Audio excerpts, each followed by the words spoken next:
प्रथम लाभ मी सांगेन, आमचा भाचा आहे त्याने पण नामदीक्षा घेतलेला आहे, त्याला पण प्रथम नाम दुसरा उपदेश पण प्राप्त झालेला आहे.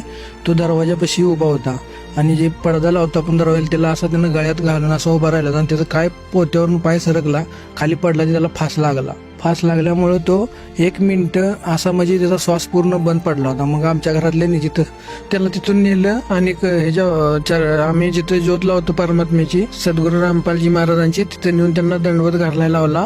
तर एक अर्ध्या मिनिटांनी ते 1 मिनिटांनी तो शुद्धी आला. मग शुद्धी आल्या त्याला चरणामृत पाजलं.